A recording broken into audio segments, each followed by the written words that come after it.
Kita beralih ke topik ketiga. Penerapan pasal Undang-Undang ITE di kasus tudingan ijazah palsu mantan Presiden Jokowi menjadi sorotan.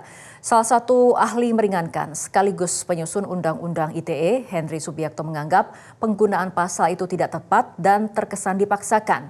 Bagi pihak Jokowi, pendapat dari ahli meringankan itu bukan menjadi persoalan. Berikut informasi selengkapnya, tunggu apa lagi bersama Kata Oma. Telur gabus Kata Oma. Baru jagung bakar mentega. Jagung bakarnya nendang, menteganya meleleh di mulut. Rasakan kasih sayang Oma di kerenyahannya.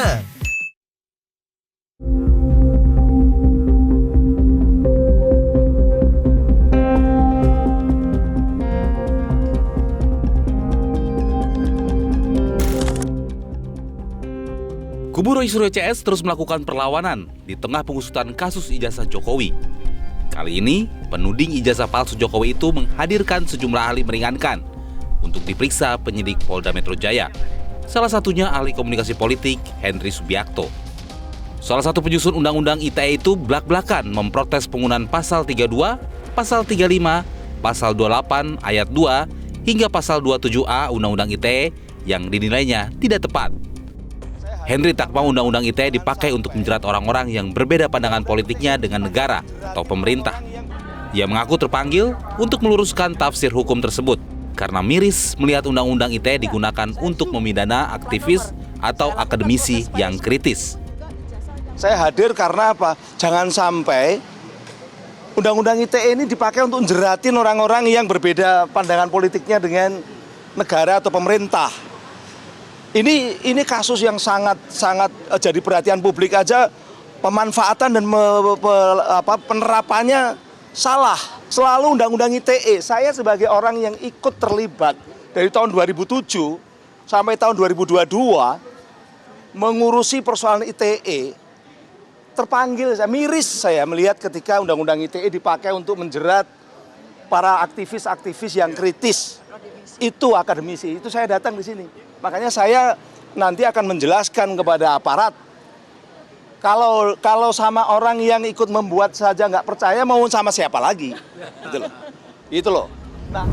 Sementara salah satu pelapor kasus ijazah Jokowi sekaligus Sekjen Pradi Bersatu, Ade Darmawan, merespon santai pendapat tersebut dan tidak mempermasalahkan ahli yang membela Roy Suryo CS itu. Menurut Ade, keterangan ahli meringankan bisa digunakan Roy Suryo CS di persidangan dan dapat menjadi pertimbangan majelis hakim. Ketika saya yang buat aturannya, kemudian itu menjadi barometer untuk menghilangkan pasal-pasal dimaksud. Oh, tidak seperti itu. Itu akan tentu ada analisis, ada analogi pemikiran lain yang tentunya nanti pada saat di persidangan itu menjadi poin. Jadi bukan berarti ketika kita yang membuat kemudian kita mengatakan bahwa saya sudah buat mangkok nih. Mangkok itu sebenarnya bukan untuk piring, dia adalah untuk kuah, kan seperti itu. Seperti itu analoginya. Tapi apapun itu, ini kan baik buat Bang Rismon kan. Artinya ada satu pendapat yang mungkin bisa menjadi acuan nanti di pengadilan, ya kan? Kan seperti itu, Bang.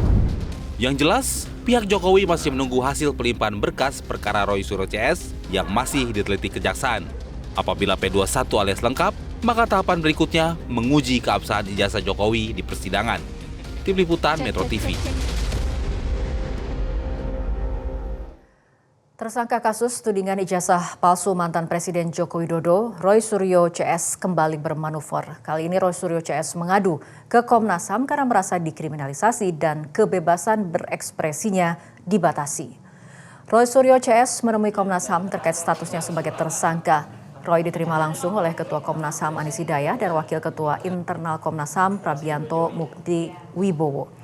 Roy Suryo menyampaikan penetapan statusnya sebagai tersangka serta pencekalan dan kewajiban lapor merupakan pelanggaran berat hak asasi manusia.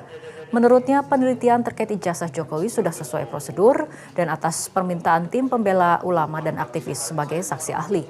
Komnas HAM belum memberikan pernyataan resmi terkait aduan Roy Suryo CS ini.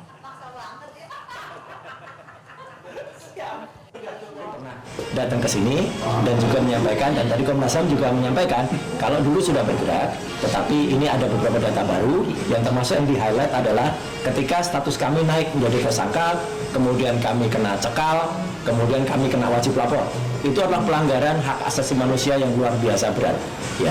Dan kami tadi menyampaikan bahwa ini buktinya, kalau kami itu ketika melakukan penelitian, itu adalah resmi diminta oleh TPUA waktu itu, selaku saksi, ya, selaku ahli. Dan saksi atau ahli itu berdasarkan Undang-Undang Perlindungan Saksi dan Korban, itu memang tidak boleh ditersangkakan gitu, apalagi dilakukan pelanggaran hak asasi manusia seperti kami. Menanggapi argumen Roy Suryo CS yang menyebut permasalahan ijazah palsu Jokowi merupakan sebuah penelitian yang resmi, kuasa hukum Jokowi Rifai Kusumanegara merasa tidak setuju karena menganggap hal tersebut hanyalah aksi pembelaan semata.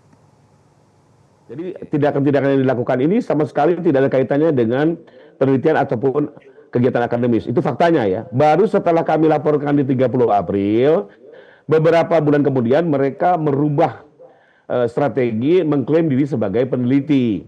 Kami memandang itu sebagai alibi pembelaan yang dibangun yang sebenarnya tidak ada kaitan ya ini dengan penelitian. Sebagai contoh aja kalau kita ikuti dari 31 objek. Bagaimana mungkin sebagai peneliti kalau kata-katanya nusa kambangkan Jokowi, asingkan Jokowi, bahkan gantung Jokowi. Apa itu kalimat-kalimat penelitian gitu ya. Di samping juga di 31 objek itu tidak ada loh mereka mengklaim sebagai peneliti. Justru setelah kami laporkan sebagai wujud pembelaan mereka membangun alibi sebagai peneliti. Jelajahi cara baru mendapatkan informasi. Download Metro TV Extend sekarang.